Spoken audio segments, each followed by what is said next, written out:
If you ever wondered how some of these YouTubers are affording all these exotic cars, I'm going to tell you how they do it. At least how some of them do it. One of the companies I own is called Daggerfin. And a lot of times we have customers coming to us who want to blow up their social media. They're looking for growth strategies. They're looking to drive top line revenue. And they always reference, not always, many customers will reference what they see on YouTube. These people with 1 million followers, buying houses, buying cars. Of course, everybody wants their channel to blow up. And you start mapping off and show them, it's like, well, this is how they started out.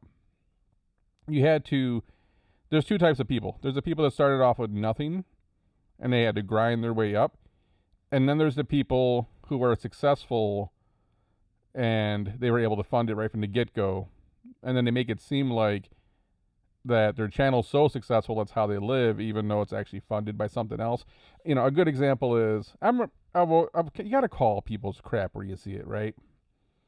And when I saw somebody that like had the suit on and they bought a used Audi R8, and I know they're not making that much money, but they're fronting like they're millionaires, it's like, it's the equivalent of me saying, hey, I do some work in the music industry and some songwriting and music production. And if I meet somebody, they ask me what I do, and I go, I work in the music industry. And they see the cars I have and how I travel and my boat and watches, and they're like, wow, you must be really successful in the music industry.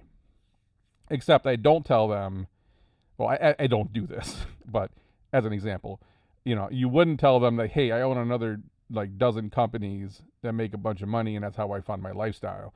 And then I also do music. And I think that's what a lot of time you see happen on YouTube, where these people are working regular jobs. They just don't show you that they're out there busting their butt 40, 50 hours a week somewhere so they can fund the stuff you see in the YouTube channel until the YouTube channel starts getting going. And then you have the people that don't even really have that, and they're just kind of building a channel from scratch. And it's like, okay, let's use the car people. I got to get one nice car. Well, how do I afford that? Let's just say, so there's companies out there that will do 10-year loans on exotic cars and classic cars.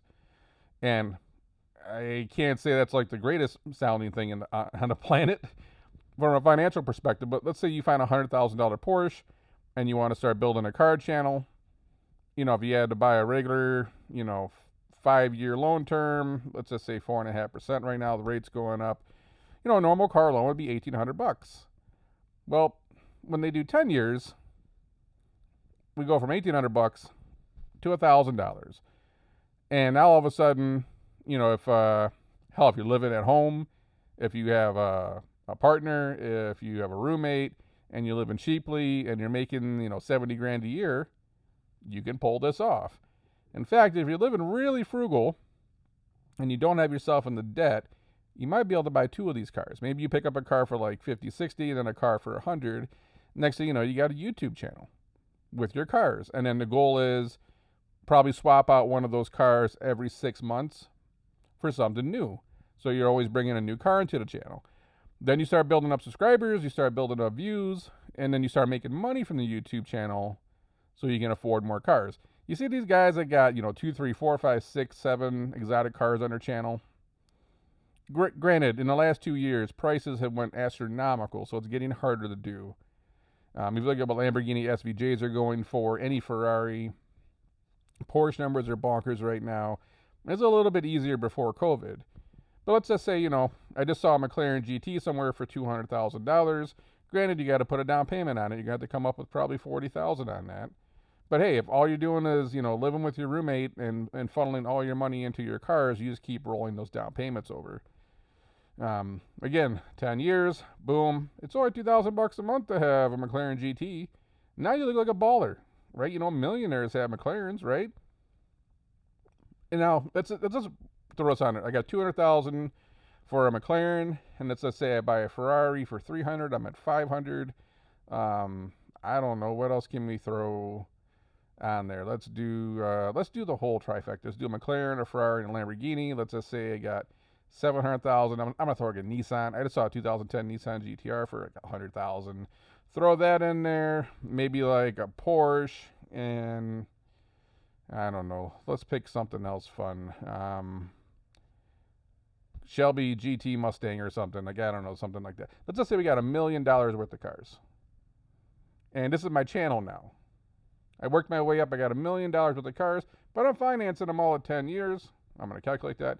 $10,000 a month. Seems like a lot of money, right? But when you look at a McLaren and you see the Ferrari and the Lamborghini and the Porsche, and then you see all these cars, I mean, that's a whole goddamn YouTube channel. And I hate saying it. I mean, the insurance is going to cost you a bunch too. But $10,000 a month is not a great deal of money, especially if you're working a full-time job and you're generating quite a bit of money off of YouTube.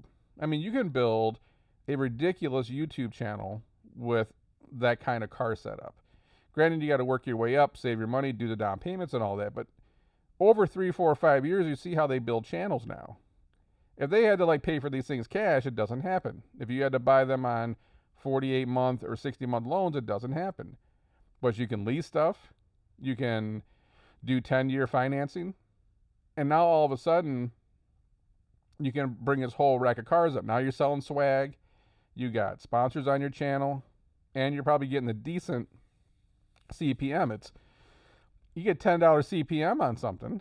You know, you do a million view video, you might make $10,000. So you see where this stuff starts to like rack up. You've seen other channels from Whistlindiesel, how he's brought in quite a bit of stuff. There's like DDE. There's a lot of channels that are killing it with millions and millions and millions of views. And you're like, well, where are they getting all the money from? Is it coming from daddy? Is it lottery money? Who knows? It's possible.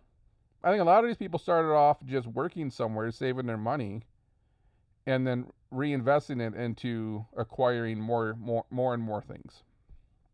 But, you know, before this happened, you know, I saw McLarens as cheap as $150, right? I mean, you might even be able to get like a 520 right now, a few years old for $150. Finance it for 10 years, $1,500 a month. Now you got a McLaren on your channel.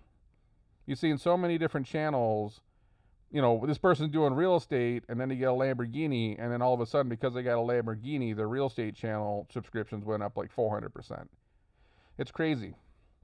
If you're giving like financial advice, like those people that do those kind of videos, they do okay, and then they buy a Lamborghini or a Maserati, and all of a sudden their subscribers double. So you start using the car culture to build your channel.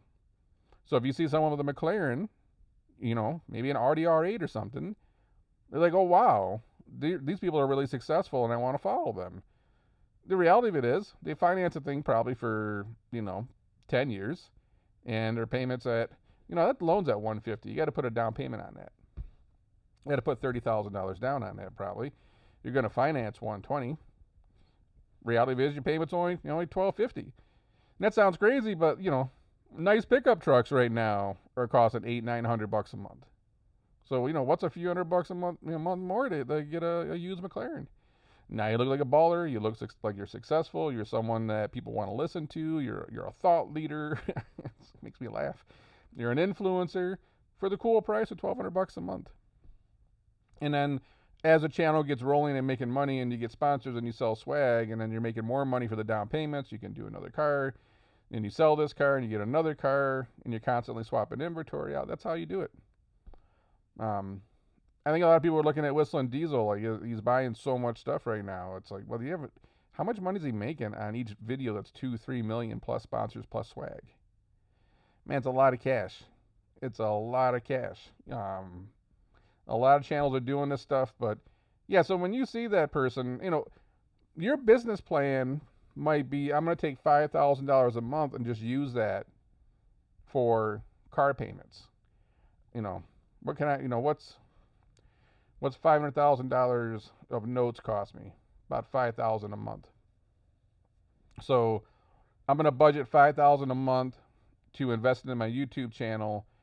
And when I say invest in my YouTube channel, that's going to be the cars on my channel. So for $500, I'm going to pick up a used McLaren. I'm going to get a 520S.